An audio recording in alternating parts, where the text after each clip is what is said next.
반갑습니다. 같이 하나님께 기도드리겠습니다. 우리의 영혼을 사랑하시고 우리의 삶 가운데 늘 동행하시는 주 그리스도 예수 하나님 감사합니다. 오늘도 주일을 맞이하여 우리 사랑하는 포항 남북교회 성도님들 하나님 말씀, 진리, 은혜 가운데 머리 숙입니다. 합당한 말씀으로 더해 주시고 은혜로이 이끌어 주셔서 우리가 받은 구원, 이 사랑, 이 보배, 이 십자가를 힘입어 주님을 섬기고 헌신 봉사하고 또 복음 전하는 데 전심전력할 수 있도록 마음과 생각, 건강과 안위도 지켜 주시옵소서. 지난 주간 주님께서 말씀으로 인도해 주심을 감사드립니다. 하나님의 말씀이 흥황하여 우리 영혼 속에 깊이 각인되고 또 이 말씀을 통하여 더욱더 확장하는 그런 삶을 살아갈 수 있도록 도와주시옵소서. 세계 선교를 위해서도 기도합니다. 해외 각지에 파송 중인 선교사님들과 그 일행들에게 하나님의 지혜와 사랑을 분부해 주셔서 환경적, 상황적 어려움을 극복하고 이 복음, 이 진리를 잘 증거할 수 있도록 힘과 능력과 용기 또한 허락해 주시옵소서. 우리 중에 시험 받고 있는 성도님들, 여러 가지 어려운 가운데 있는 성도님들 일일이 살펴주셔서 소망 안에, 믿음 안에 굳게 할 수 있도록 주님께서 친히 도와주시옵소서. 오늘 주일 함께하는 시간 속에서 하나님의 능력이 함께 할 수 있도록 도와주시고 또 이 말씀이 잘 선포되어 우리의 삶을 주관할 수 있도록 도와주시옵소서. 시종을 주님께 의지하며 저희를 사랑하시고 죄 가운데 구원해 주신 예수 그리스도 이름 받들어 기도드립니다. 아멘. 마가복음 4장 26절을 보시겠습니다.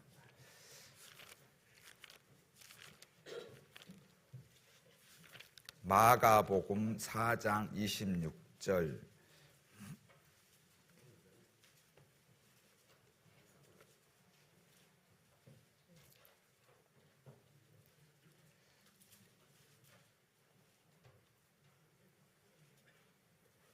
마가복음 4장 26절부터 29절까지입니다.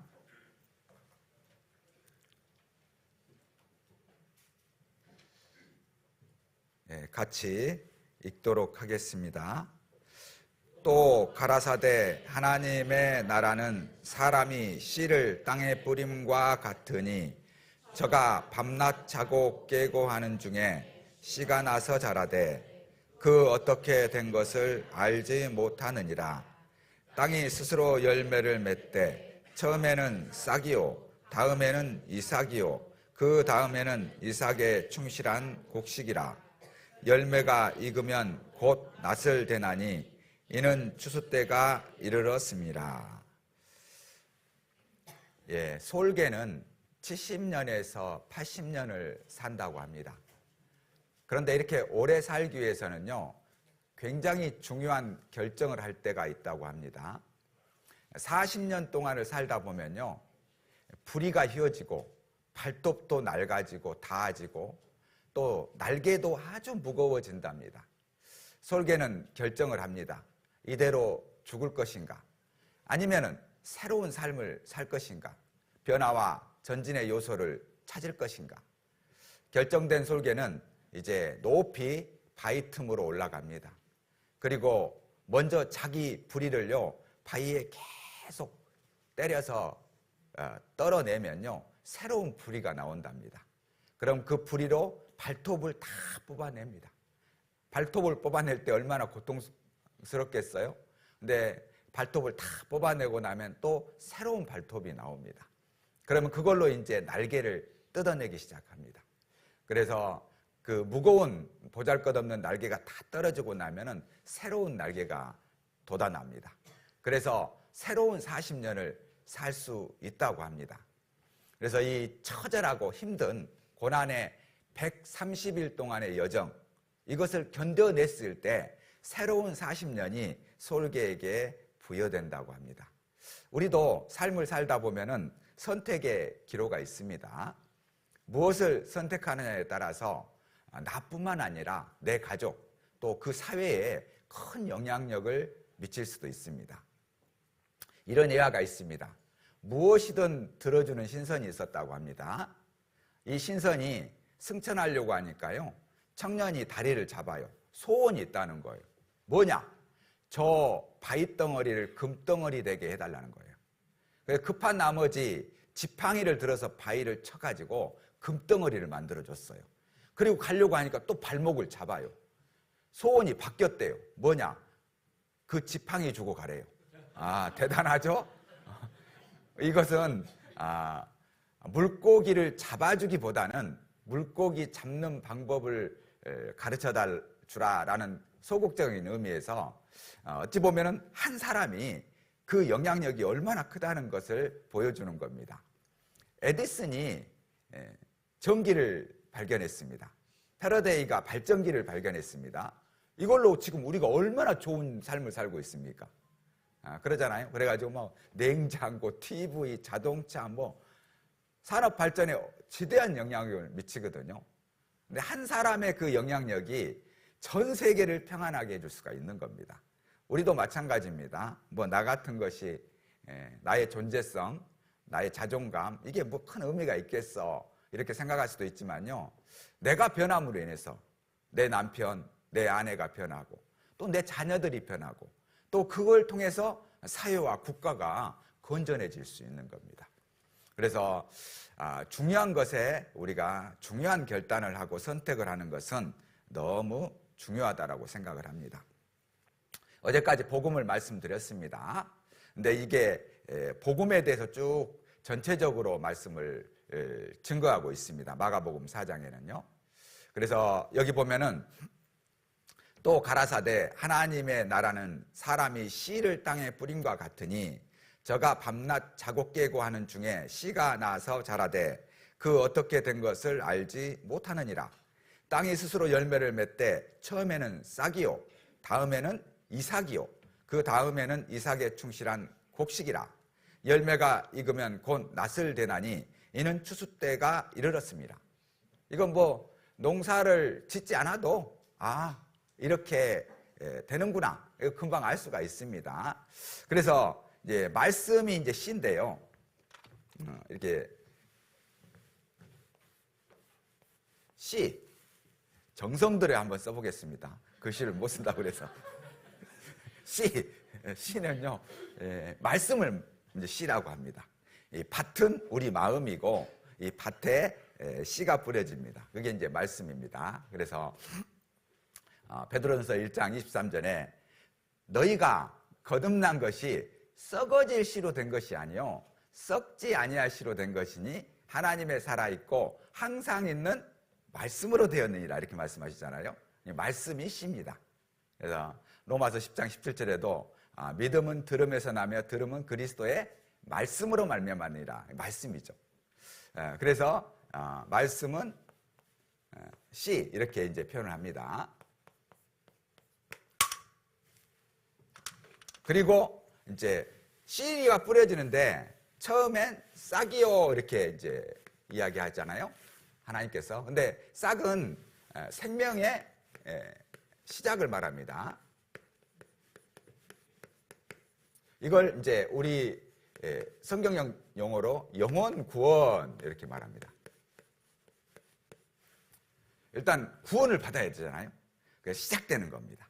그래서 베드로전서 1장 8절 9절 말씀에 예수를 너희가 보지 못하였으나 사랑하는도다. 이제도 보지 못하나 믿고 말할 수 없는 영광스러운 즐거움으로 기뻐하니 믿음의 결국 곧 영혼의 구원을 받음이라, 이렇게 말씀하세요.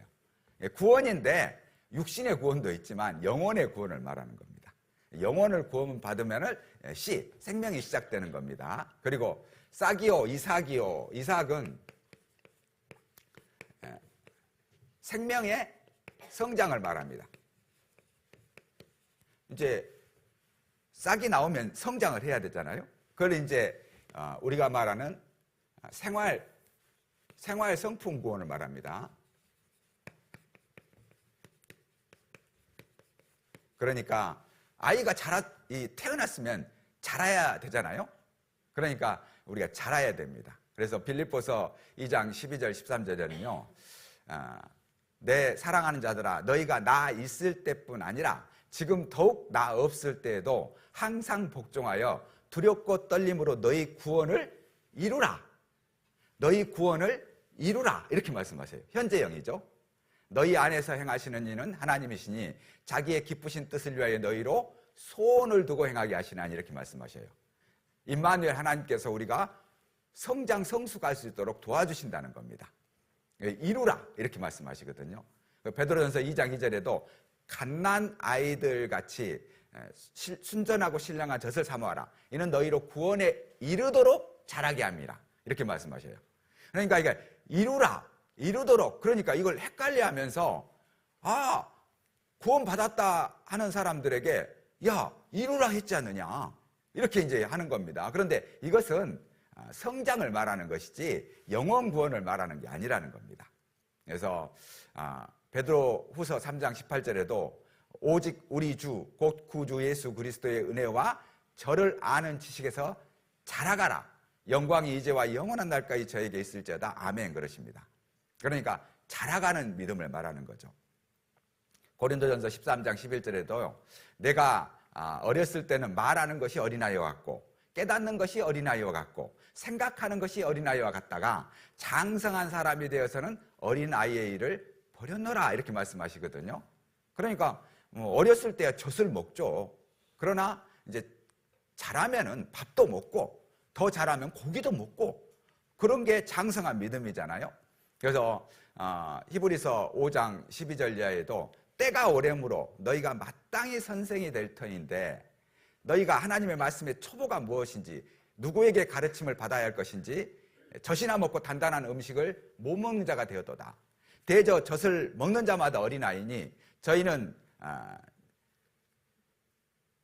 의의 말씀을 경험하지 못한 자요 단단한 식물은 장성한 자의 것이니 저희는 지각을 사용함으로 연단을 받아 선악을 분별하는 자들이라 이렇게 말씀하시거든요. 무슨 말씀이냐면 젖을 먹는 애들은 어린아이잖아요. 그런데 단단한 식물은 장성한 자의 것이다. 그래서 선악을 분별한다. 자라는 믿음을 말씀하시는 겁니다. 이삭에 충실한 이제 곡식이라 이렇게 말씀하시는데 곡식은 생명의 결실입니다.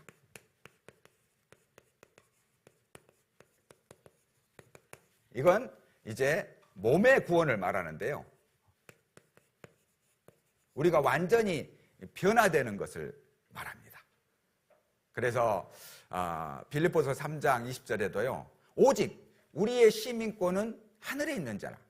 거기로서 구원하는 자 곧 우리 주 예수 그리스도를 기다리노니 그가 만물을 자기에게 복종케 하실 수 있는 자의 역사로 우리의 낮은 몸을 자기 영광의 몸의 형체와 같이 변케 하시리라 이렇게 말씀하셔요.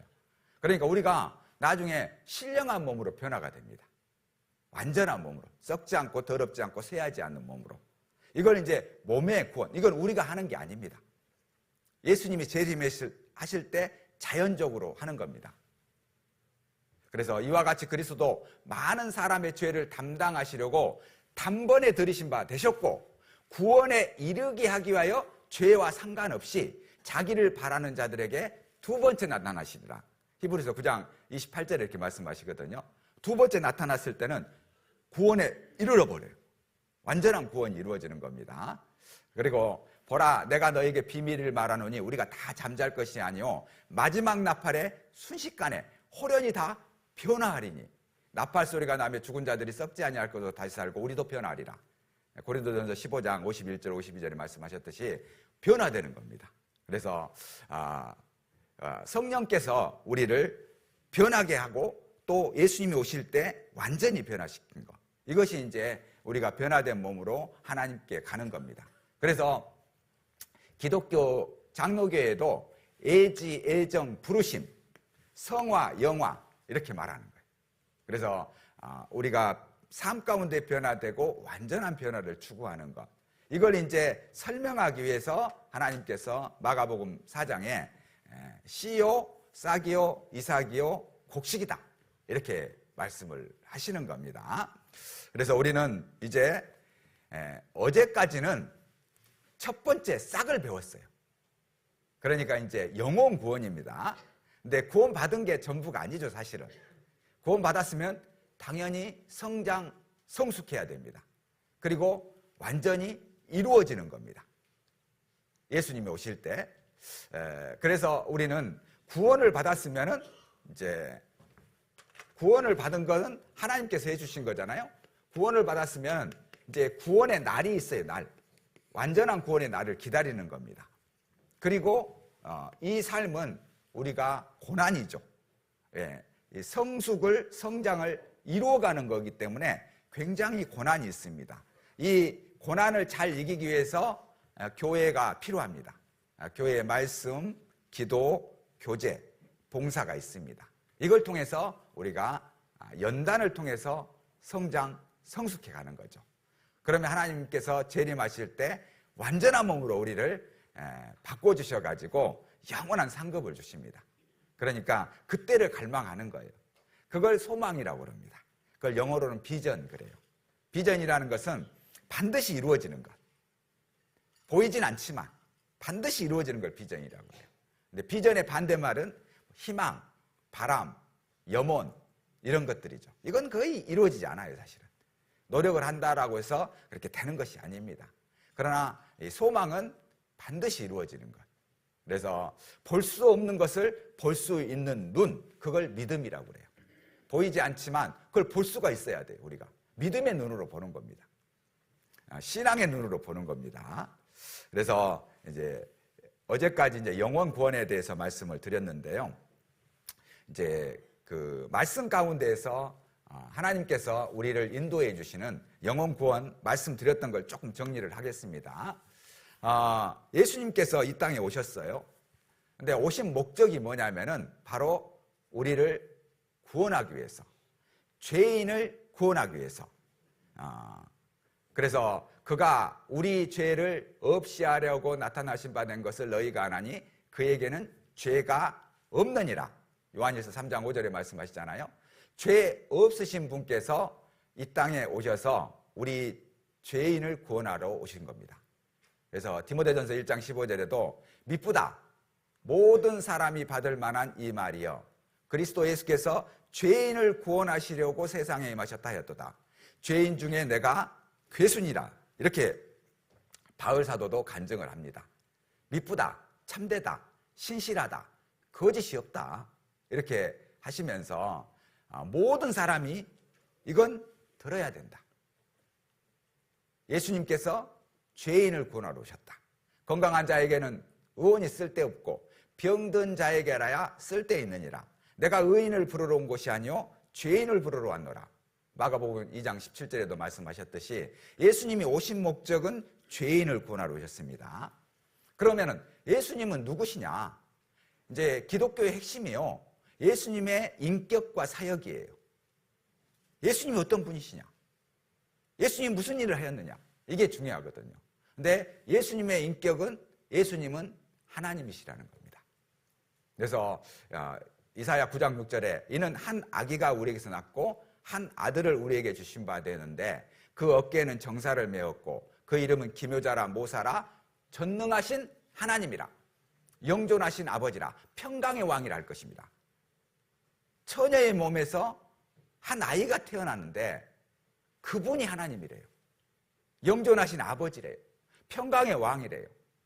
빌립보서 2장 5절에도 그는 근본 하나님의 본체시나 하나님과 동등됨을 취할 것으로 여기지 아니하시고 오직 자기를 비어 종의 형체를 가져 사람들과 같이 내었고 사람의 모양으로 나타나셨으며 자기를 낮추시고 죽기까지 복종하셨으니고 십자가에 죽으심이라 이렇게 말씀하시는데요.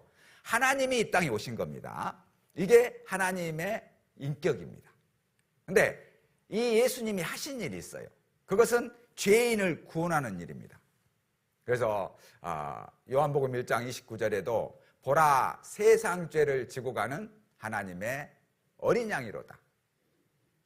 세상 죄 속에는 내 죄가 포함되잖아요. 예수님이 하신 일은 우리 죄를 사하는 겁니다. 그래서 이 죄를 사해 줄 것에 대해서 구약에 예언이 돼 있고 그 예언된 말씀대로 신약에서 이루어진 거예요. 이사야 53장 6절에 우리는 다 양 같아서 그릇 행하여 각기 제 길로 갔거늘 여호와께서는 우리 무리의 죄악을 그에게 담당시키셨도다. 그 말씀을 신약에 와서 보라 세상 죄를 지고 가는 하나님의 어린 양이로다 이렇게 말씀하시는 거예요. 그리고 이사야 53장 5절에는 그가 찔림은 우리의 허물을 인하며 그가 상함은 우리의 죄악을 인함이라. 그가 징계를 받음으로 우리가 평화를 누리고 그가 채찍에 맞음으로 우리가 나음을 입었도다. 그 말씀을 예수님 오기 전에 700년 전에 예언을 하셨는데 그대로 신약에 이루어진 거예요. 다 이루었다. 19장 30절에 요한복음 다 이루신 거예요. 친히 나무에 달려 우리 죄를 담당하셨으니 이는 우리로 죄에 대하여 죽고 의에 대하여 살게 하려 하십니다. 그가 채찍에 맞음으로 너희가 나음을 입었나니 이제는 너희가 전에는 너희가 길을 잃었으나 이제는 영혼의 목자와 감독 되신 이에게 돌아왔느니라. 베드로전서 2장 25절 이하에 있는 말씀처럼 이제 구약의 이사야 53장 5절 6절에 예언된 말씀들이 신약에서 완성이 되어버린 거예요. 그 말씀을 이제 전해드리는 겁니다. 예수님은 죄인을 구원하러 오셨고 죄인을 구원하는 일을 다 하셨어요. 그래서 예언된 말씀대로 신약에 성취됐다. 이걸 이제 말씀을 드리는 겁니다. 자, 여기 이제 구약에 이사야 43장 25절에 이렇게 말씀하십니다. 같이 읽어보겠습니다. 나 곧 나는 나를 위하여 내 허물을 도말하는 자니 내 죄를 기억지 아니하리라. 여기 보면은 나 곧 나는 나를 위하여 내 허물을 도말하는 자니 이렇게 말씀하셔요. 이건 무슨 말씀이냐? 하나님이 우리를 구원하신 목적이 우리가 불쌍해서 짠해서 우리를 구원하시는 것도 있지만 사실은 하나님 자신을 위해서 구원하는 거예요. 여러분, 부모님이 자녀들에게 먹여주고 재워주고 가르쳐주고 온갖 보호를 다 하잖아요. 근데 그거 사실 너를 위해서 한다. 그것도 뭐 틀린 말은 아닌데 보면은 나를 위해서 그래요. 자식이 아프면 자식이 잘못되면 누가 제일 괴로워요? 내가 괴로워요. 자식이 잘 되면은 나는 좀 아파도 기뻐요. 그러지 않습니까? 그러니까 어찌 보면은 나 자신을 위해서 나의 행복을 위해서 나의 기쁨을 위해서 자녀를 이렇게 양육을 하는 거거든요. 그 애들이요 어렸을 때 사실은 다 효도했어요. 재롱 피우고 웃고 재밌게. 그리고 엄마 아빠가 이야기하면 꼼짝도 않고 다 들어줬잖아요. 걔들도 스트레스 엄청 받은 겁니다 사실은. 근데 좀 커서 사춘기 되고 말 안 들으니까 이 웬수야 그러는데 어렸을 때 눈에 넣어도 아깝지 않고 주머니에다 넣어가지고 다니고 싶고 생각만 해도 기쁘고 그때를 생각을 해보세요. 그러면은요 그때 애들이 나에게 효도를 다 했구나. 그러니까 지금 조금 방랑기를 걸쳐도 이해를 하셔야 됩니다. 그리고 본인들도 좀 생각을 해보세요. 본인들 잘 살았다고 생각하시는데 그때 더 못 살아서 사실은 아무 생각 없이 살았어요. 근데 이제 어느 정도 탁 성숙하다 보니까 이제 내려다 보니까 요즘 애들이 왜 그래 요즘 것들 그러는데 그때 본인은 더 못 살았거든요 사실은. 그러니까요 너무 이렇게 속상해하지 마시고 다 때가 있구나. 시간이 지나면 다 제자리 온다. 이렇게 생각하면 됩니다. 자, 하나님은 하나님 자신을 위해서 우리를 구원하는 겁니다. 그러면 우리가 구원받는 것은 누구에게 영광이 되는 거예요? 하나님께 영광이 되는 거죠. 나에게 영광 되는 것도 있지만 하나님께 영광을 드리는 거예요. 얼마나 기쁩니까? 그러니까요 백성이 많은 것은 왕의 영광이요 백성이 적은 것은 주권자의 패망이니라. 잠언 14장 28절에도 말씀하시는데요. 어떤 나라는요 궁궐이 너무 화려해요. 보좌가 다 금으로 돼 있어. 왕이 엄청나요. 그 권세가. 근데 백성이 연하무명 있어. 그러면 왕 할 만 나겠어요? 백성이 연합 명 있어요. 그러면 내가 왕이다. 그러면 백성이 그러고 왕 하셔요. 그러겠잖아요. 근데 어느 나라는 그냥 그 옷도 허름하고 말 냄새가 엄청나고, 그런데 이 왕이 밖에 나가 보니까 수십만 명이 만세를 불러요. 만세, 만세. 그럼 왕 할 만 나잖아요. 야, 내가 왕이구나. 그럼 백성이 많은 것은 왕의 영광입니다. 근데 백성이 적은 것은 주권자의 패망이죠. 마찬가지로 우리가 구원을 받는다는 것은 하나님께 영광을 돌리는 거고, 하나님 자신을 위해서 우리를 구원해 주신다는 거. 이건 무슨 말씀이냐면은 그만큼 우리 구원이 안전하다는 거예요. 왜? 하나님 자신을 위해서 하니까. 여인이 어찌 그 젖 먹는 자를 잊겠으며 자기 태에서 난 아들을 불쌍히 여기지 않겠느냐. 그들은 혹시 잊을지라도 나는 너를 잊지 아니하리라. 보세요. 엄마가 자기 자녀를 잊겠어요? 젖 먹여서 키웠는데? 그런데 간혹 가다가 엄마가 자식을 버리는 엄마도 있다는 겁니다. 그러나 하나님은 잊지 않는다. 그만큼 확실하다는 거예요. 네 부모는 너를 버렸으나 나는 너를 영접하시리니. 그러니까 하나님께서 우리를 영접하신대요. 그만큼 우리가 받은 이 구원이 확실하고 견고하고 튼튼하다는 겁니다. 왜? 그 주권이 하나님으로부터 시작되었기 때문에 그렇습니다. 자, 구약에 여기 히스기야가 구원받은 내용입니다. 자, 같이 한번 읽어보겠습니다.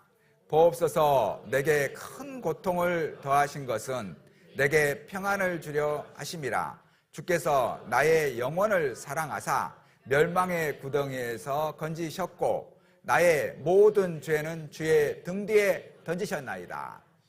하늘은 나의 보좌요 땅은 나의 발등상이니 너희가 나를 위하여 무슨 집을 지을꼬 나의 안식할 처소가 어디뇨? 라고 하나님 말씀하시거든요. 이 땅, 지구가 발가락 올려놓은 곳이래요. 그만큼 하나님 보실 때는요, 이 우주도 별 볼 일 없어요. 근데 우리 죄를 주의 등 뒤에 던졌다 이렇게 말씀하셔요. 등은 얼마나 크겠어요? 등 뒤에 던졌다는 것은 우리 죄를 보지 않겠다는 거예요. 돌아보면 되잖아요. 안 돌아본다니까요. 그렇게 막 따지지 마세요. 완곡한 표현이니까요. 근데 여기 보면은 이 말씀은 히스기야라는 왕이 있었어요. 남유다 왕인데 굉장히 선하고 하나님을 잘 섬겼던 왕이었는데 어쩐 일인지 이사야 선지자가 와가지고 하나님 명령에 따라서 히스기야 너 죽을 것이다 그러는 거예요. 아 그래, 그 소리를 듣고 이제 생각을 한 거죠. 아, 내가 하나님 잘 섬기고 이렇게 충성되이 순종하고 복종하는데 왜 나를 죽이려고 하시지? 그러면서 이제 벽에 대고 기도를 하는 거예요. 하나님, 제가 무슨 죄가 있어서 제가 죽어야 됩니까? 막 너무 간절히 눈물을 흘리면서 기도를 하는 거예요. 그러니까 가던 이사야를 다시 하나님이 불러요. 야, 보니까 히스기야가 울부짖는다. 안 되겠다. 가서 다시 살 거라고 해라. 15년 더 산다고 그래라. 그래요. 그러니까 또 가다가 신자가 가가지고 왕이시여, 예, 앞으로 15년 더 살 겁니다. 그러니까요. 오, 그래? 그럼 너무 기뻐하는 거예요. 내가 15년을 더 산다고? 근데 그리고 이제 선지자는 가고 가만히 생각을 해봤어요. 그럼 15년 후에 또 죽네? 아, 이게 뭐 지금 죽으나 15년 후에 죽으나 이제 이런 생각이 확 드는 거예요. 그리고 깨달아진 게 이 말씀입니다. 아, 육신의 죽음을 통해서 영원의 구원을 깨달은 거예요. 그래서 이게 이사야 38장 17절에 보옵소서, 내게 큰 고통을 더하신 것은, 너 죽는다, 고통이죠. 내게 평안을 주려 하심이라. 주께서 나의 영혼을 사랑하사. 영혼의 눈이 뜬 거예요. 그전에는 육신만 생각했잖아요. 육신 건강에 살아야지. 그런데 육신의 죽음의 경고를 받고 나서 영혼의 소중함을 깨달은 겁니다. 아, 그렇지. 영혼을 사랑하사 멸망의 구덩이에서 건지셨고 나의 모든 죄는 주의 등 뒤에 던지셨나이다. 이때 구원을 받은 거야, 히스기야는. 그전에는 육신만 생각을 했어요. 왕으로서 건강하고 총명 있게 명철하게 나라를 다스려야겠다. 이렇게 육신적인 것만 생각을 했는데, 그러니까 육신의 죽음을 선포했을 때 두려운 거예요. 억울한 거예요. 그래서 하나님께 부르짖은 겁니다. 근데 너 15년 더 살아. 그러니까 너무 좋았어요. 근데 한순간이야. 그럼 15년 후에 또 죽어야 되네? 그럼 이게 뭐야 이게? 지금 죽으나 그때 죽으나? 이런 생각이 탁 드는 거죠. 그러면서 영원이 있구나. 내 영혼이 구원을 받았구나. 더 중요하고 더 본질적인 걸 깨닫는 겁니다. 우리도 마찬가지예요. 지금 육신, 좀 이 몸, 좀 잘 살아보려고 애쓰시잖아요. 좋은 것도 먹이고, 좋은 거 보려고 하고. 그러는데 어차피 죽어요. 그러잖아요. 우리가 가는 길이 죽는 길인데 뭐, 정해진 고정 진리인데 뭐. 그런데 이걸 통해서 죽는구나, 허망하구나, 허무하구나. 그런데 영혼을 생각하는 거예요. 그럼 죽음 후에 어떤 세상이 있을까? 그래서 오신 거예요. 그래서 말씀을 통해서 영생을 얻는 거죠. 히스기야가 깨달은 것처럼 우리도 깨달은 거예요. 육신의 몸을 가지고, 육신의 것을 가지고 허망하고 허무하고 고독하고 외로움, 이 고통을 통해서 이게 전부가 아니구나. 영원한 세상이 있구나. 그걸 깨닫는 거죠. 많은 사람들은요,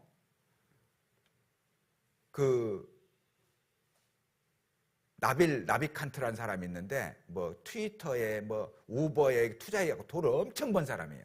그러니까 물어요. 앞으로 어디에 투자하면 돈을 벌 수 있겠습니까? 그러니까 나빌 나비칸트가 이런 말을 해요. 고정 진리에 투자하세요. 고정 진리가 뭐예요? 죽음. 죽음에 투자하세요. 그러는 거예요. 너무 안전하지 않습니까? 세상 것에 투자하지 말고 좀 죽음에 투자해요. 고정 진리다 이거. 근데 지금 예식장이 잘 돼요? 장례식장이 잘 돼요? 장례식장이 돼요. 고정 진리라 그래요. 결혼을 안 한 사람도 있어요. 근데 죽으면 다 가야 돼요. 그러잖아요. 그래서 화장장 짓기만 하면 돈 벌어요. 못 짓게 해서 그렇지.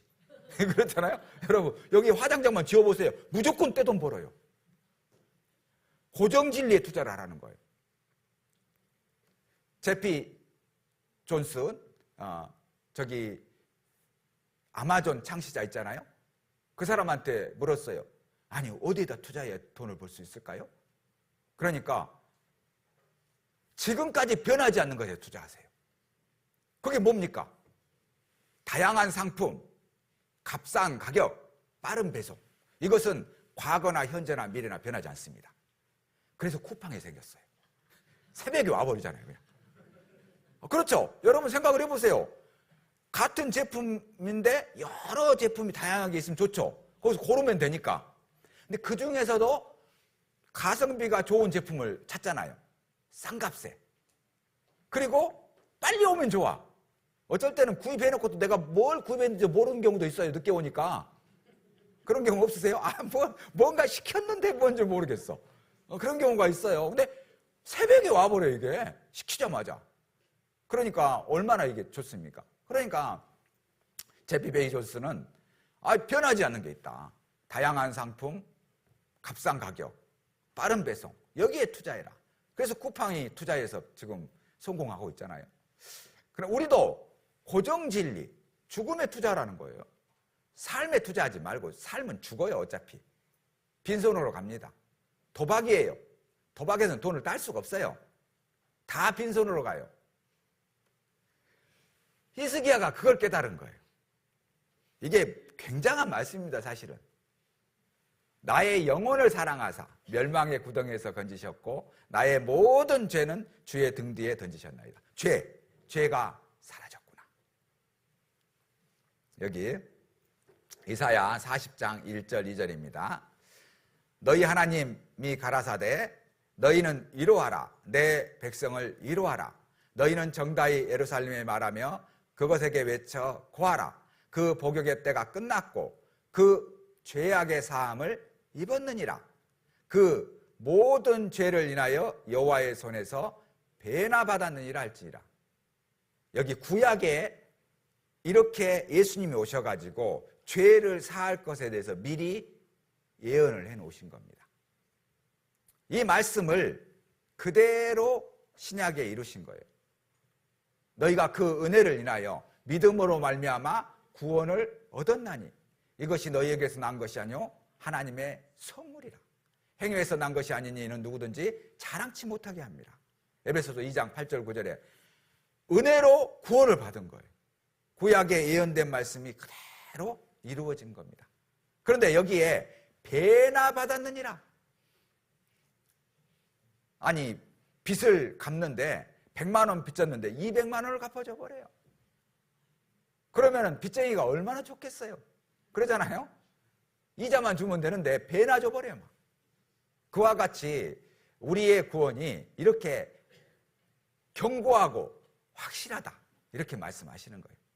네가 지은 죄보다 네가 짓는 그 허물 악함보다 배나 더 은혜가 있다. 더 큰 사랑이 있다. 이렇게 말씀하시는 거예요. 사랑이 모든 것을 이겨냅니다. 자, 여기 구약에 여기도 말씀 있습니다. 여기는 페인트 공사하신 분이랄지 도배공을 하신 분들은 이 말씀 들으면 구원 받아야 돼요. 보세요. 내가 내 허물을 빽빽한 구름에 사라진 같이 내 죄를 안개에 사라진 같이 도말하였으니 너는 내게로 돌아오라. 내가 너를 구속하였습니다. 그러니까 우리 죄가 빽빽한 구름에 사라진 같이 안개에 사라진 같이 도말이라는 것은 이렇게 낙서를 했는데 그 낙서에 페인트 칠을 해버려요. 그러면 낙서는 안에 있지만 페인트 칠을 해버렸으니까 깨끗하잖아요. 그게 도말입니다. 페인팅, 그 다음에 도배 아시죠? 이렇게 방이 지저분해. 그러면 도배를 하는 거예요. 그럼 깨끗해지잖아요. 마찬가지로 우리의 허물과 우리 죄가 예수님의 피로 도배됐다, 도말됐다 이렇게 말씀하시는 거예요. 그러니까 너무 확실한 거잖아요. 내가 잘해서 그러는 게 아니잖아요. 예수님 피입니다.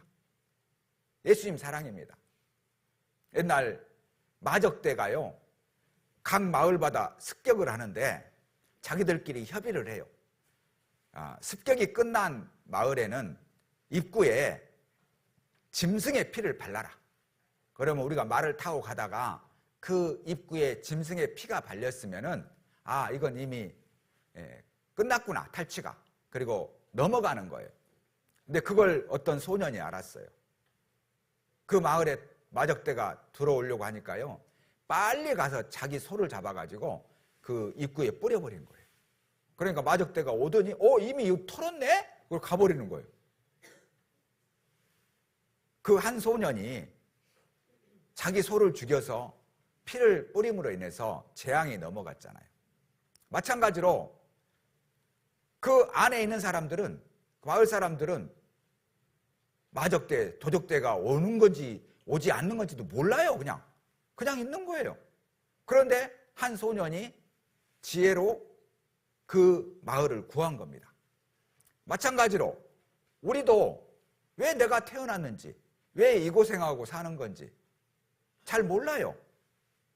그런데 예수님이 2000년 전에 오셔가지고 십자가를 통해서 우리를 구원해 주신 거예요. 그래서 우리를 사망에서 생명으로 옮겼습니다. 죽음에서 영원한 생명으로 옮겼어요. 이게 얼마나 큰 일입니까? 근데 지금 졸고 있으면 안 됩니다. 마적대가 와요. 지금 사단 마귀가. 우리가 아직 죄인되었을 때, 우리가 원수되었을 때, 우리가 연약할 때 그리스도께서 우리를 위하여 죽으심으로 하나님께서 우리에 대한 자기의 사랑을 확증하셨느니라. 우리가 모르고 있었어요. 내가 누군지, 왜 심판받고 지옥 가는지도. 근데 하나님께서 예수님을 보내서 대신 십자가에 죽으셨어요. 그 마을을 살리기 위해서 소가 한 마리 죽었잖아요. 이 친구는 자기 소가 얼마나 귀했겠어요. 지금이야 소가 뭐 그렇게 귀하다고 여기진 않지만 저 어렸을 때는 소 한 마리만 있어도 부자예요. 어떤 친구가 저한테 그러더라고요. 어렸을 때 힘들게 살았대요. 어떻게 힘들었는데 학교 다녀오면 꼴을 비웠다는 거예요. 내가 그랬어요. 부자였구만. 소 있었구만. 그러니까 그러네. 부자였다고. 소가 있다는 건 부자예요. 그때는. 저희도 우리 아버지가 소를 한 마리 키워보려는데 돈이 없잖아요. 당숙이 새끼를 이렇게 송아지를 줍니다. 키우래. 그러면 우리가 그걸 키워요. 정성 들여 키웁니다. 그리고 그 암소가 나중에 자라서 또 새끼를 낳으면 그 새끼가 내 것이 되고 그 암소는 우리 당숙한테 줘요. 그렇게라도 한번 소 키워보려고. 없으니까. 근데 신기한 것은 새끼를 낳았는데 새끼가 죽어버려 또. 허사요, 삶이. 참 진짜 허사더라고, 인생이. 소는 줘버리고 송아지 다 키웠고 어른소는 당숙 줘버리고 새끼가 났으면 그 새끼가 잘 자랐으면 좋은데 죽었고. 그러니까 참 인생 허망하더라고. 왜 이야기를 하는지 모르겠는데 아무튼 소가 한 마리만 있어도 굉장히 부자였다니까요. 어렸을 때. 근데 소 꼴 비느라고 힘들었대. 그건 부잣집이에요. 소를 꼴을 빈다는 것은. 그런데 그 소를 잡아서 마을 사람들을 살리기 위해서 피를 뿌리는 거예요. 하나님은 독생자 예수님, 가장 귀한 아들을 희생시키셨어요. 이게 얼마나 큰일인지 아세요? 다른 사람은 모르죠. 왜 죽었어? 자기 죄 때문에 죽은 모양이네. 그러니까 새벽마다 막 새벽기도 울고 불고 누가 죽었긴 죽은 모양이야. 이렇게 생각한다고요. 모르니까요. 모르니까. 알지 못하고 행하였습니다. 우리는 이걸 알아야 돼요. 너희가 이것을 알지 못하느냐? 이걸 깨닫지 못하느냐? 영생은 곧 유일하신 참 하나님과 그의 보내신 자 예수 그리스도를 아는 것이니라. 요한복음 17장 3절에도 알아야 돼요. 그러니까. 그러므로 여호와를 알자. 힘써 여호와를 알자. 자, 미가서도 한번 보겠습니다. 미가서 7장 19절. 여기 바다에서 그물 치고 고기 잡는 분들은 또 이걸 구원받을 수 있어요. 이걸로. 같이 읽겠습니다. 다시 우리를 긍휼히 여기셔서 우리의 죄악을 발로 밟으시고 우리의 모든 죄를 깊은 바다에 던지시리라. 우리 모든 죄를 깊은 바다에 던지셨다. 이게 대서양인지 인도양인지 태평양인지 알 수가 없어요. 제가 옛날 그 해수욕장에서 수영을 하다가 친구가 그때 금리를 막 했어요. 근데 금리가 펑 빠져버렸네. 그래 나이가 막 야 금리가 빠져버렸다 찾자. 거기서 어떻게 찾아요 금리를. 찾아보려고 들어가서 막 모래 떠보고 안 돼요. 그 엷은 그렇게 깊지 않는 바다였음에도 불구하고 이미 떨어진 금리 찾기가 참 힘듭니다. 그러잖아요. 어디로 떠내려간지를 몰라요. 근데 하나님께서는 우리 죄를 모든 죄를 발로 밟으시고 안 보시겠다는 거예요. 깊은 바다에 던지시리라. 얼마나 깊은지 모릅니다. 떠오르면 어떡하냐. 안 떠올라요. 걱정하지 마세요. 떠올라도 그게 어디서 떠오르지도 몰라요. 그만큼 하나님께서 확실하게 말씀하십니다. 오라 우리가 서로 변론하자.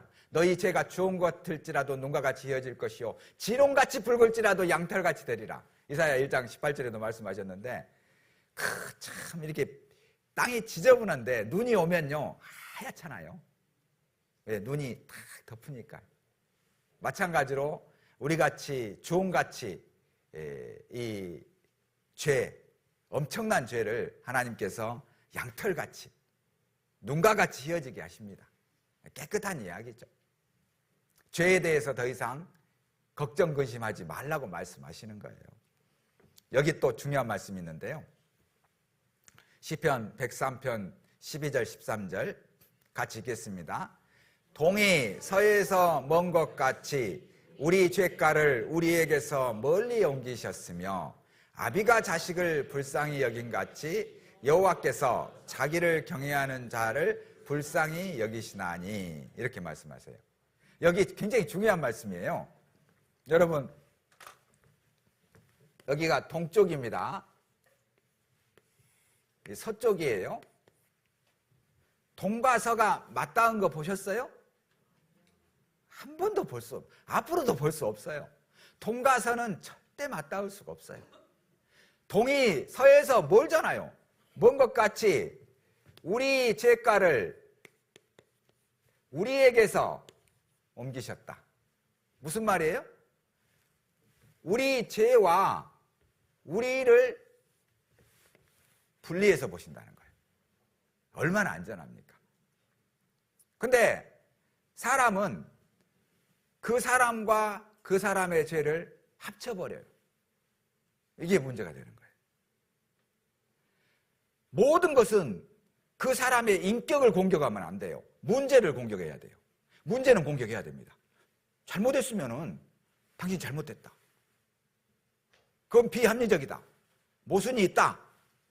죄다. 문제를 공격하는 건 괜찮아요. 근데 그 문제 때문에 인격을 공격해버려요. 네 애비가 어쩌고 이렇게까지 따져버려. 가족까지 공격을 해버려요. 이게 죄가 되는 겁니다. 문제는 공격해야 돼요. 그러나 인격을 공격하면 안 됩니다. 자, 우리와 우리 죄가를 분리해서 보시는 거예요. 얼마나 안전합니까? 근데 그걸 비유를 합니다. 자식이, 아비가 자식을 불쌍히 여긴같이 아들이, 딸이 잘못을 해. 100번 잘못을 해. 밉기는 미워. 근데 와가지고 아빠 잘못했어. 내가 큰 실수를 했네. 그럼 용서해요? 패 죽여요? 용서하잖아요. 내 자식이니까. 왜? 부모와 자식 간에 이게 통해요. 우리와 우리 죄를 분리해요. 내 아들과 내 딸과 내 딸이 지은 죄야 철저하게 분리해버려요. 부모가. 말 안 해도 분리해버려요. 그래서 용서합니다. 죄송해요. 미안해요. 그러면 그 죄송해요. 미안해요. 해준 그게 기뻐. 그죠요? 그냥 뻔뻔해요. 내가 무슨 잘못을 했는데. 그러면 이제 좀 속상해도 그만큼 달라요. 분리하잖아요. 부모 자식 간에는 통하는데 이웃 간에는 안 통해 이게. 종이요. 100번 1000번 잘했어. 한 번 돈 도둑질해 갔어. 그럼 쫓아내버려요. 다르죠? 부모 마음과 다른 사람 마음과는 다르다는 거예요.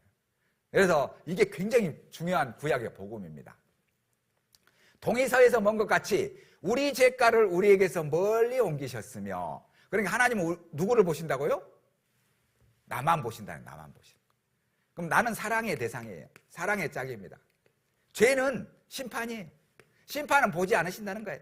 끝났어요. 우리 죄는 보지도 않으셔요. 그러니까. 그래서 내가 저희에게 영생을 주노니 영원히 멸망치 아니할 터요. 또 저희를 내 손에서 빼앗을 자가 없느니라. 저희를 주신 내 아버지는 만유보다 크심에 아무도 아버지 손에서 빼앗을 수 없느니라. 나와 아버지는 하나이라 하신대. 요한복음 10장 28절 이하에 말씀하시잖아요. 누가 영생을 주느냐? 하나님이 주시는 거예요. 영원히 멸망치 않아요. 왜? 우리 죄를 안 보기 때문에 그래요. 히브리서 10장 17절 이하에 또 저희 죄와 저희 불법을 내가 다시 기억지 아니하리라 하셨으니 이것을 사하셨은즉 다시 죄를 위하여 제사 드릴 것이 없느니라. 기억지도 않으신대요. 얼마나 확실합니까? 이 말씀이 그대로 신약에 이루어지는 거예요. 나는 너를 사랑한다. 그러나 네 죄까지 사랑하진 않는다. 그래서 예수님의 십자가가 분리시켜버린 거예요. 죄와 우리를 분리시킨 거예요. 자, 여기 보시죠. 히브리서 1장 3절 같이 읽겠습니다. 이는 하나님의 영광의 광채시요 그 본체의 형상이시라. 그의 능력의 말씀으로 만물을 붙드시며 죄를 정결케 하는 일을 하시고 높은 곳에 계신 위엄의 우편에 앉으셨느니라. 이걸 부활을 말씀하시는 거예요.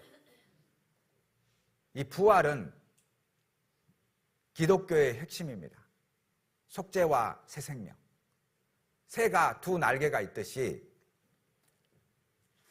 예수님의 죽으심은 우리를 죄에서 용서하심이고 부활하심은 우리를 의롭다 하기 위해서. 부활의 내용은 훨씬 더 위대합니다. 예수님이 죽고 부활하셨어요. 이 예수를 하나님이 살리신지라. 예수님은 사람이 아니라는 것을 보여주시는 거예요. 죽음의 권세에 매어 있는 분이 아니라는 것을 부활을 통해서 보여주시는 거예요. 이 부활은 우리 부활의 모형입니다. 에녹이 300년 동안 하나님과 동행하다가 산채로 부활했어요. 엘리야가 병고 타고 부활해버렸습니다. 이것은 우리가 마지막 때에 살아서 올라갈 것에 대한 하나의 모형입니다. 완전한 몸으로 부활될 것에 대한. 죽어서만 부활되는 게 아니잖아요. 살아서도 부활되는 거예요. 그 초실절이라고 해서 한 단을 흔들어서 하나님께 올려드립니다. 그것이 부활의 모형이에요. 대표적. 부활. 부활을 좀 간단하게 설명드리면은 어떤 사람이 사형 선고를 받았어요.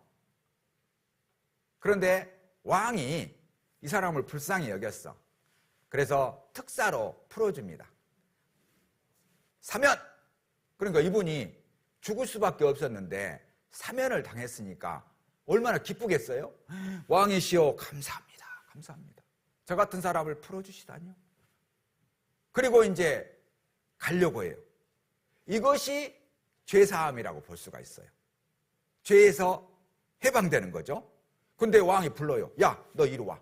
예. 그러지 말고 너 내 아들 되라. 상속자 되라. 내가 왕권도 너에게 물려주겠다. 아니, 죄에서 해방되는 것도 기쁜데 상속자, 후사가 돼버리는 거예요. 이건 더 기쁘잖아요. 별로 안 기쁜 표정이네. 어?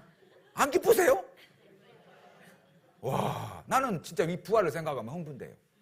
지금은 비록 보리 푸대죽을 먹고 살고 마대자루를 덮고 살지라도 하나님의 땅이 내 땅이고 하나님의 모든 것이 내 거다. 내가 후사, 내가 상속자다.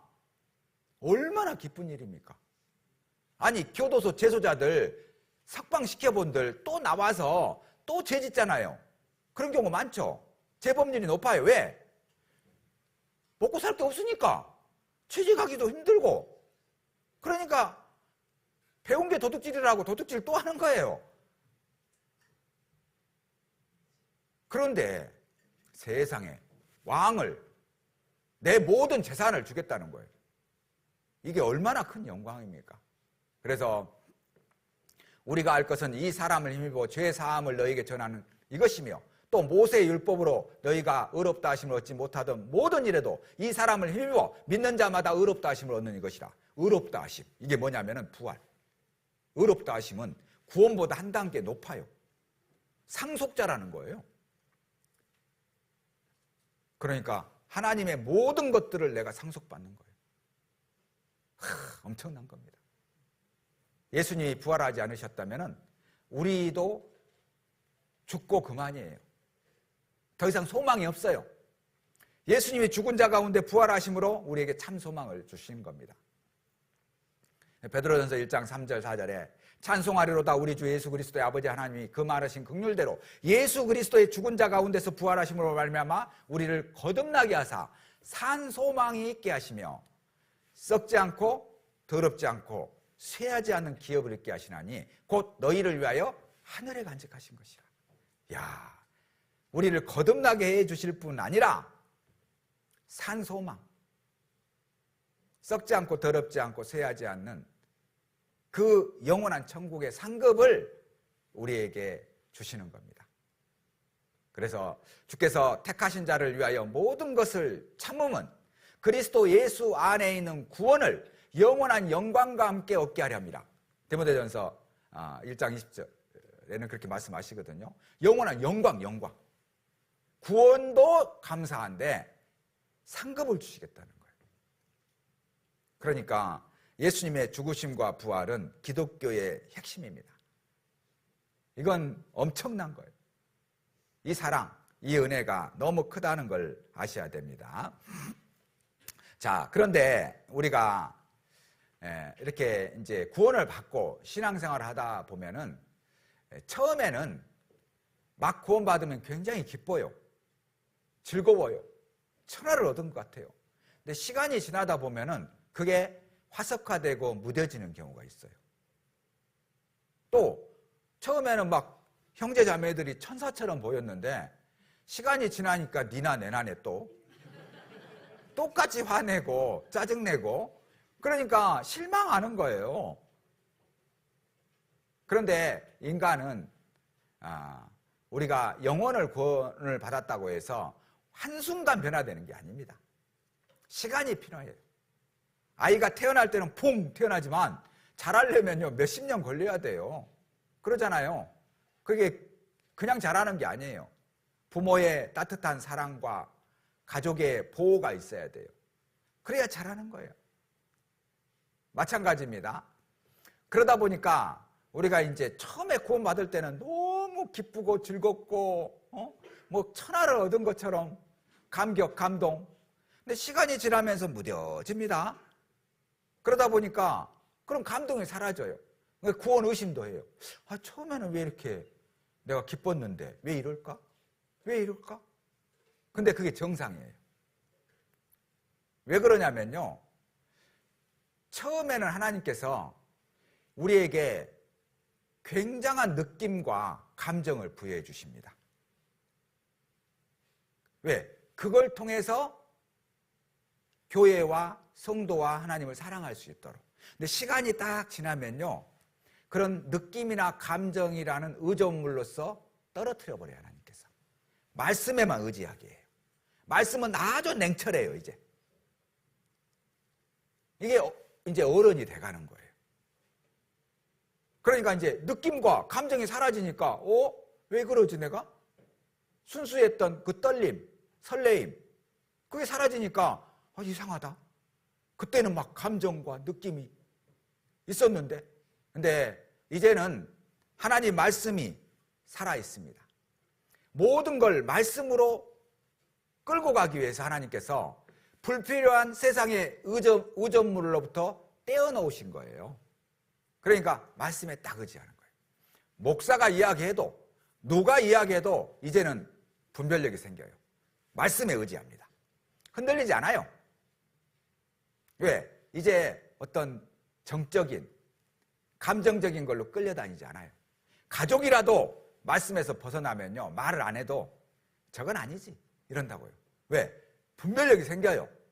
그 하나님을 찾아가게 돼 있어요. 그게 그리스도인입니다.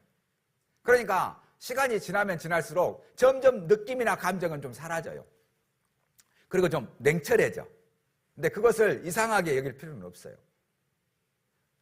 다른 교회들은 이게 없으니까 계속 느낌과 감정을 집어넣을 수밖에 없어요. 그러니까 찬송을요 막 엄청나게 해요. 막 왜 가면서 막 시끄러워서 못 살겠어. 그래가지고 막 화끈하다고 그래, 뜨겁다고 그래. 근데 말씀 한 30분도 안 하는데 그 사이에 졸고. 근데 또 설교를 이제 찬양을 하면 또 확 또 하고. 야, 진짜 감정을 집어넣는 거예요. 느낌을 집어넣는 거예요. 이제 시간이 가면은 그런 의존물로부터 떨어져야 됩니다. 하나님이 살아계시다는 그 사실과 느낌은 달라요. 그러잖아요. 하나님이 살아계시다. 성경은 사실이다. 이것은 진리예요. 근데 그걸 받아들이는 감정이나 느낌은 다 다를 수가 있어요. 마치 달이 떠 있는데 호수의 달이 아름다워요. 예뻐요. 어린아이가요. 엄마 저 달 봐요. 호수의 달. 너무 예쁘죠. 그런데 동심 파괴. 갑자기 개구리가 호수로 톡 튀어드네. 그럼 어떻게 돼요? 달이 깨져버려. 그러면은 이제 자기 마음도 깨져버려. 울어. 엄마 달이 깨졌어. 달이 깨졌어. 그럼 엄마는 어떻게 해요? 미소 지으면서 아들아 하늘을 보거라. 그러잖아요. 깨진 달은 실체가 아니다. 하늘의 달이 실체다. 보여주잖아요. 마치 그 호수에 있는 달은 내 마음과 생각과 느낌이라고 볼 수가 있어요. 이건 수시로 깨져요. 왜? 성도들 간에 다툼과 반목, 갈등이 있을 때도 깨지고, 또 마땅히 봐야 될 걸 못 보고 보지 말아야 될 것을 보게 되면 또 그게 깨져요. 늘 깨지게 돼 있어요. 거기에 의존하면 안 된다는 거예요. 무엇에 의존하느냐? 감정과 느낌이 아니라 진리, 말씀에 의지해야 됩니다. 이것이 안전하다는 거예요. 그래서 이제 시간이 가다 보면요, 점점 우리가 하나님께 집중하게 됩니다. 그래서 하나님을 사랑하게 돼요. 그래서 지금까지 이제 쭉 이제 말씀 드리는 것을 좀 정리를 해보겠습니다.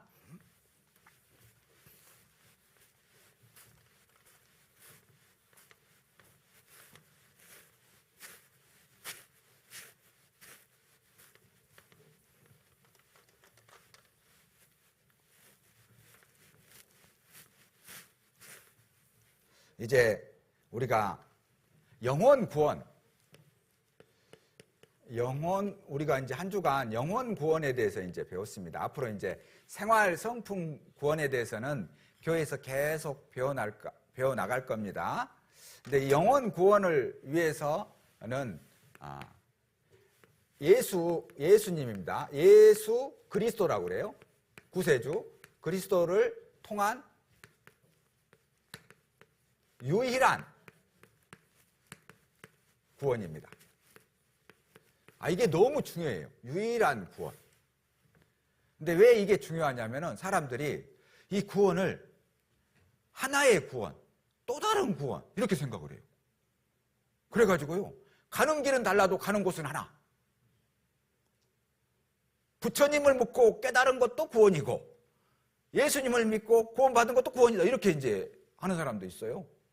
그래가지고 굉장히 혼잡게 만듭니다. 하나의 구원, 또 다른 구원이 아닙니다. 가는 길이 다르면은 가는 곳도 다릅니다. 그래서 요한복음 14장 6절에 내가 곧 길이요 진리요 생명이니 나로 말미암지 않고는 아버지께로 올 자가 없느니라. 유일이에요. 그러다 보니까 이 유일한 이야기를 하니까 사람들이요, 지금 이 포스트 모더니즘 시대잖아요. 절대를 부정해요. 왜 너네들만 구원이라고 하느냐? 우리도 구원이 있다. 왜 고집하느냐? 이렇게 이야기하는 거예요. 근데 진리는 양보할 수가 없어요. 우리 아버님이십니다. 왜 당신 아버지라고 말하냐? 그럼 제가 어떻게 이야기해요? 그래야 되잖아요. 우리 아버지지. 이게 진리잖아요. 그럼 이웃 아버지예요? 우리 아버지인데? 그건 변할 수 없는 거예요. 확실한 것을 혼잡하게 하는 거예요. 사도행전 4장 12절에 다른 이로서는 구원을 얻을 수 없나니 천하 인간의 구원을 얻을 만한 다른 이름을 우리에게 주신 일이 없음이라 하였더라 하시니, 다른 이름이 없어요. 근데 우리한테 독선적이래요. 아집이래요. 자기들만 진리래요. 그러니까 예수님이 유일한 구원이라고 하시잖아요. 나 외에 다른 이가 없다고 하시잖아요. 그건 너무 확실한 겁니다. 독약이 있어요. 먹으면 죽어요. 그러면 여기다가 극약, 마시는 순간 아웃 이렇게 써야 돼요. 덴저 이렇게. 그래야지 죽네. 근데 여기다 이렇게 써놨어요. 안 먹으면 좋은 약, 먹지 않았으면 좋은 약. 그러면요, 괜히 먹어도 된다는 말이네? 그런 생각이 들잖아요. 아니, 여러분 자녀들한테 이게 지금 농약이에요. 농약이 예쁘게 포장돼 있어요. 지금 거기다 어떻게 쓸래요? 아들아, 먹지 않으면 좋은 약 이렇게 쓰실래요? 해골을 그려가지고 빨간 것으로 독약, 아웃, 죽음 이렇게 써야 돼요. 그래야 되잖아요. 근데 싫어해, 그런 말 하면 사람들이. 지옥, 심판, 멸망 그러면 싫어해요. 왜 그런 이야기를 하냐고. 그리고 죄도 분명한 죄인데 죄를 증상으로 여겨요. 그 사람의 기질, 특징에 의한 증상일 뿐입니다. 동성애해도 증상, 살인을 해도 증상. 그러니까 그 증상은 심리학자들한테 가보래. 의사한테 가보래. 목사가 할 일이 없어요. 그러니까. 그러잖아요. 목사가 해야 될 일을 목사는 죄를 지적하고 심판을 지적하고 멸망을 선포하는 게 목사인데, 증상인데 그 치료를 받으면 되는데, 심리학자한테 가서 의사, 정신병 의사한테 가서 치료를 받으면 되는데, 그러니까 목사가 필요가 없어요. 그리고 목사가 이렇게 이야기하면 싫어해요. 그러니까 이건 안 맞는 거예요. 죄는 죄입니다. 유일해요. 그리고 이 구원은 오직 예수라 그러잖아요. 예수님 한 분, 오직 믿음, 오직 은혜, 오직 하나님께 영광. 이게 종교개혁을 했던 근본적인 모토입니다. 이게 예수님을 통해서, 믿음을 통해서, 은혜를 통해서 구원을 받는 겁니다.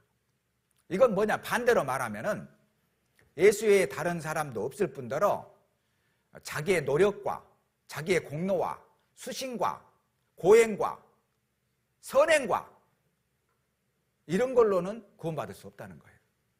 그래서 영접하는 자, 곧 그 이름을 믿는 자들에게는 하나님의 자녀가 되는 권세를 주셨으니 이는 혈통으로나 육종으로나 사람의 뜻으로 나지 아니하고 오직 하나님께로서 난 자들이니라.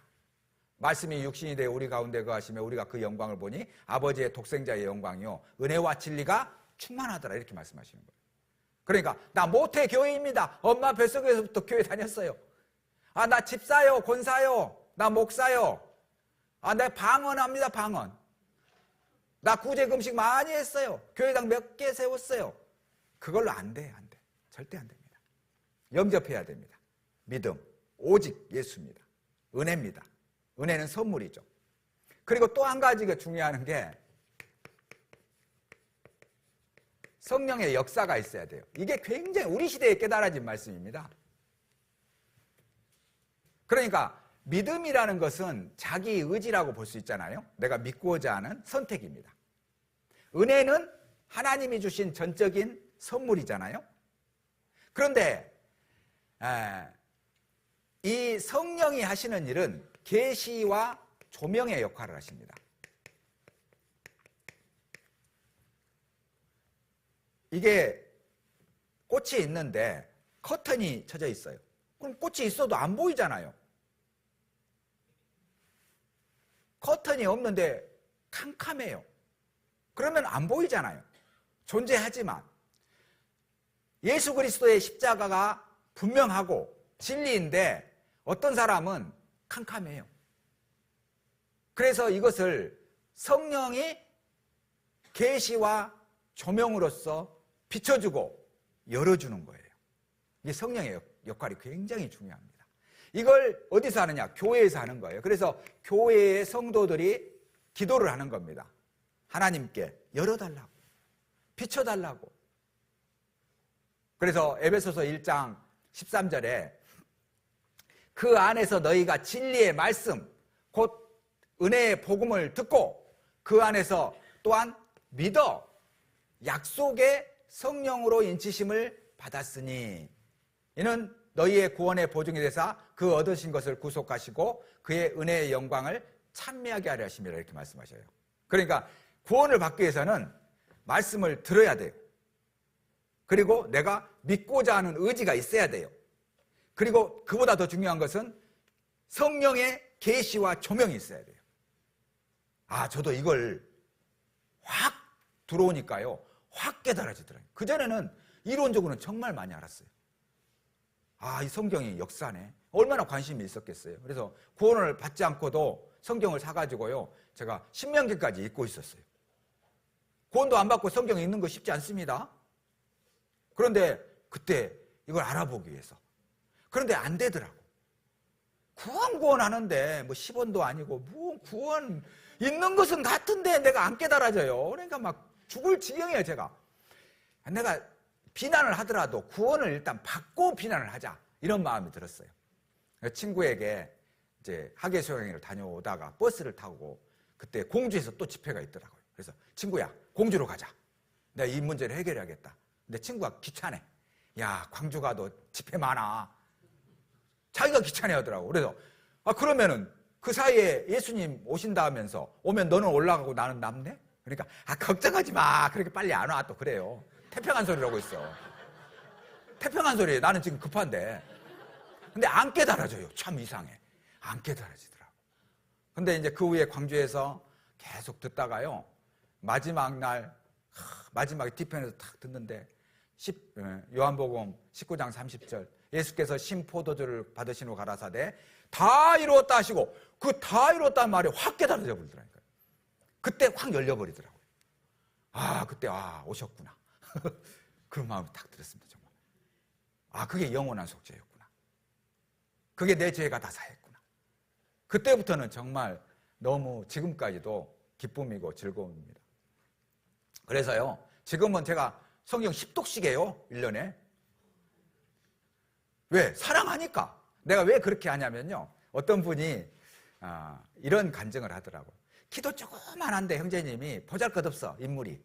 근데 사회사업 해요. 근데 이분들이 여자들 상대로 하는데 여자들이 무시한대요, 자기를. 저렇게 생겨가지고 뭐 한다고. 근데 이 형제님이 뭐가 있냐면은 애가 7이요. 그러니까 이렇게 이야기한다는 거예요. 저기요, 제가 애를 7을 키우고 있는데 큰애가 27이고요. 쭉 하니까 그때부터 이분들이 관심을 갖더라는 거예요. 그러면서 어떻게 그걸 키우세요? 그러면서 자랑스럽게. 그러면서 나는 이 애들을 낳아서 키우는데 참 고통스럽다라고 생각을 했는데 이것이 나의 면류관이고 나의 자랑이구나. 다른 사람들이 나를 무시했을 때 내가 얘가 7이라는 말을 하는 순간 모든 사람들이 자기한테 집중을 하더라는 거예요. 나를 존경하더라는 거예요. 느껴지잖아요. 그래서 그 말을 탁 듣고 저도 내가 누굽니다 이렇게 소개를 했을 때 좀 사람들이 해야 되는데 할 것이 없네 제가. 그래서 내가 내가 그때부터 10독을 해갔다. 그래가지고 읽습니다. 왜? 사랑하니까 일단은. 근데 사랑하지 않으면 안 돼요. 이게 수면제. 자, 성령의 역사. 이게 있어야 됩니다.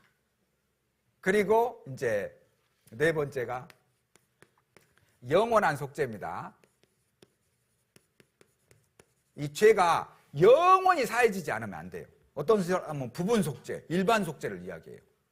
과거의 죄는 예수님 피로 사해졌고 앞으로 죄는 교회 다녀야 되고 새벽기도 해야 되고. 아닙니다. 히브리서 9장 12절에 염소와 송아지의 피로 아니하고 오직 자기 피로 영원한 속죄를 이루사 단번에 성소에 들어가셨느니라. 10장 12절에도 저가 한 제물로 거룩하게 된 자들을 영원히 온전케 하셨느니라. 오직 그리스도는 한 영원한 제사를 드리시고 하나님 우편에 앉으사. 영원한 제사예요. 영원한 속죄입니다. 그리고 이제 성도의 견인이라고 그럽니다. 하나님께서 우리 구원을 지켜주신다는 거예요. 내가 저에게 영생을 주노니 영원히 멸망치 아니할 터이요. 하나님께서 우리를 지켜주십니다. 이게 구원의 핵심이에요. 이제 이 구원을 받은 사람은 이제 율법의 요구라고 하는데요. 3가지를 지키면 돼요. 3가지. 다른 거 없습니다. 내 안에 거하라. 요한복음 15장에 나는 포도나무에 너희는 가지니 너희가 내 안에 내가 너희 안에 있으면 너희가 과실을 많이 맺나니 나를 떠나서는 너희가 아무것도 할 수 없습니다. 가지처럼 바뀌어 버리고 밟히느니라. 그러니까 하나님 안에 거하는 거예요. 형제가 연합하여 동거하며 어찌 그리 선하고 아름다운고. 시편 133편에도 말씀하시는데요. 우리한테 요구하는 것은 내 안에 거하라. 그리고 서로 사랑하라.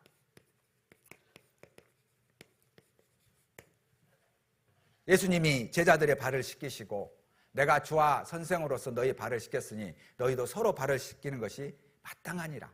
서로 사랑하라. 내가 너희를 사랑한 같이 너희도 서로 사랑하라. 너희가 서로 사랑하면 이로써 모든 사람이 너희가 내 제자인 줄 알리라. 이렇게 말씀하셔요. 그리고 3번째는 복음을 전파하라. 하나님 앞과 산 자와 죽은 자를 심판하실 그리스도 예수 앞에서 그의 나타나실 것과 그의 나라를 두고 엄히 명하노니 너는 말씀을 전파하라. 때를 얻든지 못 얻든지 항상 힘쓰라. 범사에 오래 참으로 견책하며 경계하며 고나라 그러시잖아요. 그러니까 이 세 가지예요. 처음엔 결혼하는 게 중요해요. 결혼. 하나님과 결혼. 그리고 그 안에 거해야 되죠. 서로 사랑해야 되죠. 기러기 아빠 엄마는 안 됩니다. 함께 교회 안에서 교제를 해야 됩니다. 그 다음에 열매가 맺는 거예요. 열매. 자연식으로 새 생명이 태어나게 되는 거죠. 그래서 하나님께서 요구하는 것은 이제 이것뿐이에요. 사실 뭐 율법 다 파악이 됐어요. 이제는 너희가 하나님을 알 뿐더러 하나님이 아신 바 되었거늘 어찌하여 약하고 천한 초등학문으로 돌아가서 다시 저희에게 종로로 타려 하느냐. 너희가 날과 달과 절기와 해를 삼가 지키니 내가 너희를 위하여 수고한 것이 헛될까 두려워하노라. 갈라디아서 4장 11절 이하에도 말씀하시잖아요. 그러니까 이제 뭐 율법을 지켜야 된다, 11조를 해야 된다, 뭐 이거 다 폐해졌어요. 이걸로 편론하면 안 돼요. 근데 지금도 유튜브에 보면은 뭐 별 이야기를 다 하는데 그건 복음을 못 깨달아서 그래요. 복음을 깨달은 사람은 세 가지. 내 안에 거하라. 서로 사랑하라. 복음을 전파하라. 이거 뭐 어렵지 않잖아요. 그냥 집에 있으면 돼. 얘는 태어났으면은 집에 있으면 돼요. 밖에 안 나가면 돼. 밖에 나가면 걔한테 물려요. 좋은 일 없어요. 나를 낳아주신 부모가 나를 가장 잘 키우는 겁니다. 그러니까 안전하게 있으면 됩니다. 자, 여기 요한복음 15장에 보면은 내가 참 포도나무요 내 아버지는 그 농부라. 하나님이 농부고 예수님은 포도나무라는 겁니다. 무릇 내게 있어 과실을 맺지 아니하는 가지는 아버지께서 이를 제해버리시고 무릇 과실을 맺는 가지는 더 과실을 맺게 하려 이를 깨끗게 하시느니라. 너희는 내가 일러준 말로 이미 깨끗하였으니 내 안에 거하라. 나도 너희 안에 거하리라. 가지가 포도나무에 붙어있지 아니하면 절로 과실을 맺을 수 없음 같이 너희도 내 안에 있지 아니하면 그러하리라. 나는 포도나무요 너희는 가지니 저가 내 안에 내가 저 안에 있으면 이 사람은 과실을 많이 맺나니 나를 떠나서는 너희가 아무것도 할 수 없습니다. 그렇죠? 포도나무를 왜 키우세요? 관상수로? 땔감으로? 포도나무 타지도 않아요. 열매를 위해서 키우는 겁니다. 농부는 열매를 위해서 포도나무를 심는 거예요. 그러면 포도 열매가 나무에서 열립니까? 가지에서 열립니까? 가지에서 열리죠. 보잘것없는 가지라고 생각하지 마세요. 거기서 열매가 맺혀요. 그러니까 농부는 하나님, 포도나무는 예수님, 가지는 우리. 그럼 가지는 뭐 해야 돼요? 붙어 있어야 돼요. 그냥 붙어만 있으면 됩니다.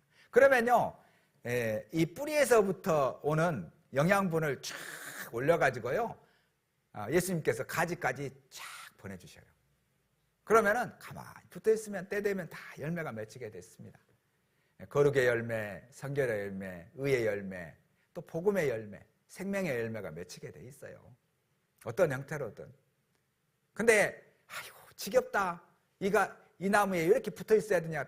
떨어져 나가요. 그럼 어떻게 되겠어요? 버려지는 거예요. 불살라지는 거예요. 밟히는 겁니다. 구원받은 사람들이 밖에 나가면요, 천대안 받아요.